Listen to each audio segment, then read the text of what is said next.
the revenue from the company that we work. And let me explain this. If anybody wants to know, is my salary halal? So your salary being halal is based on two factors. I'll just give you the formula. You will be able to apply the formula yourself on your own individual situation, your own individual profession. It's a universal formula. Whether your salary is halal or not is based on two things. Number one is the revenue of the company, firm, establishment, business, shop, whatever, institution, university, hospital, which is paying your salary. Because your salary is necessarily drawn from the revenue of your employer.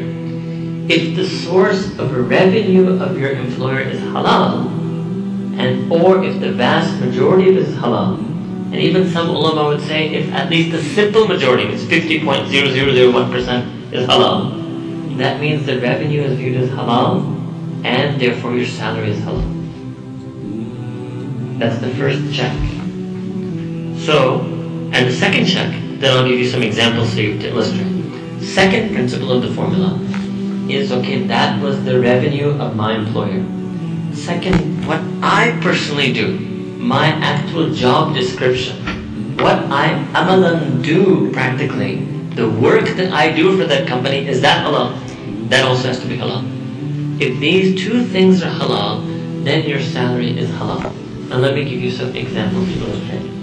So if there's a person who works for Telenor,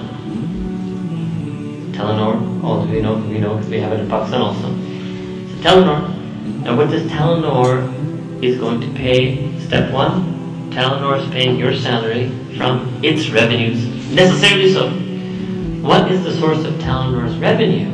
They sell cell phone talk time. And in itself it's permissible to sell them.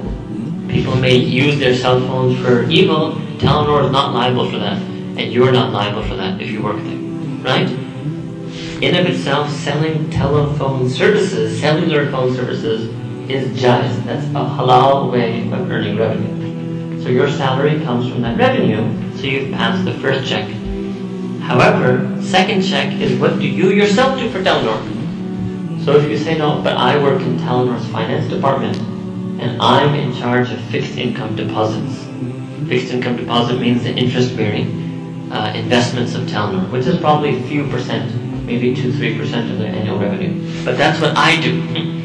Okay, but in your case then, your salary is not halal, because you don't pass the second check, because what you personally are doing, that's not okay, because you're involved in the interest side, which is a very minor percent of Telenor. But that's what you do, so it's not halal. Understand?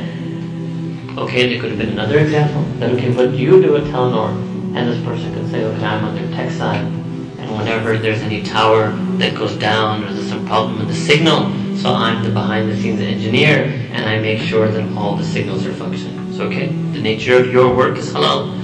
The revenue from which your salary is drawn is halal. Your salary is halal. So two people, employees of the same company, one salary is halal, one is not halal. You understand from the examples? Another example. Person works at a bank. So I'm assuming there must be something. Citibank, maybe you've heard of it, exists in Norway, right? Now, let's look at, now let me reverse it so you understand. Well, let me just do it in the same order. So the first thing is that what? Your salary is drawn from the revenue of Citibank. So what is the source of revenue of Citibank? The vast majority of Citibank revenue is from interest-based income that they charge on loans, consumer loan, but especially commercial loan, investment loan, and their investment banking. And that's not permissible, right? So because the hukam of their revenue is not halal, and your salary is necessarily drawn from that revenue, your salary is not halal. Even if you pass the second check, because you have to pass both checks. Only two checks Allah Ta'ala's put. Second check, what does it mean? A person says, no, but I'm in the IT department and I'm in their help desk, and whenever any one of their computers stops working, they call me up and I go up and I fix their computer. To get you right, that itself is permissible. To fix people's computers, to reinstall the software, to troubleshoot, right? To teach them how to use Microsoft Excel, whatever help desk people do. That you pass the second check, that your actual job function is halal. but you didn't pass the first check. Now, the reason why people find this so difficult in banking, right, is that banking is the most civilized sin. People do it wearing a three-piece suit and a tie in a very nice office with very good behavior. So it doesn't appear to us to be a sin. So sometimes I have to use a bit of a crude example to make people understand. So imagine if there is, it's a crude example and I don't like using these examples, but I have to do it to make you people understand. You think that it's okay to work in the IT department, not you, but some people think, maybe one of you thinks, that it's okay to work in the IT department of Citibank because I'm just doing IT. And you're not even embarrassed and people tell people, oh, I work in, and they give their card. Now I just want you to replace Citibank with some pornographic industry. Would you feel comfortable or would you feel embarrassed saying this to a fellow Muslim? Or if you were trying to get married, would you feel comfortable or embarrassed saying this to the girl's father, that I work for this pornographic industry, but I don't take the pictures, I don't look at the pictures, I'm in the computer, I manage their subscription. And if anybody sends an email saying, oh, I didn't get the magazine this month, it's my job to make sure that they're there. So I'm in the computer stuff.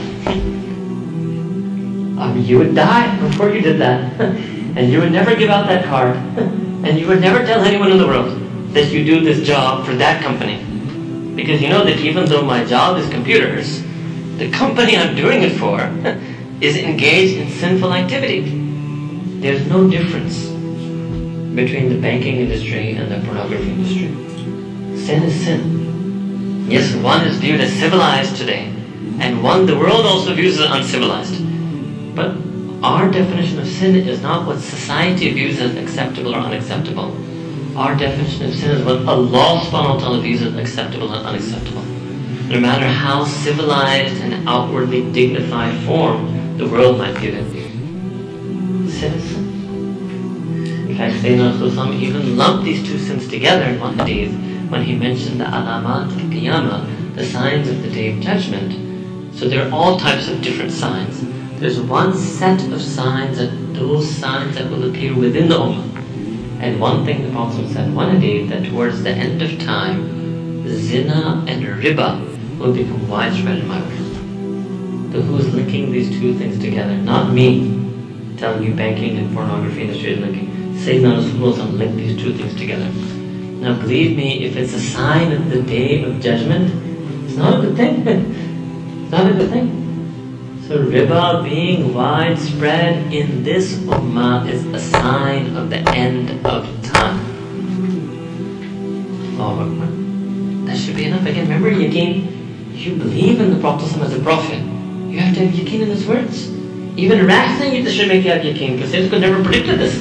14 years ago, Sahaba probably would have been thinking, what are you talking about? How could that ever happen? The Sahaba would never understood how is the Prophet saying this. How would that ever happen? That these two things will be widespread in the ummah. We are giving our lives in Badr and Uhud to remove these things from the world. And you're telling us that in our very own ummah, these things are going to be widespread. Sahaba must have been stunned. Right? They could never realize. Me and you can understand what the Prophet was saying. So this was a bit of a clear explanation that I wanted to tell you, that unlawful earning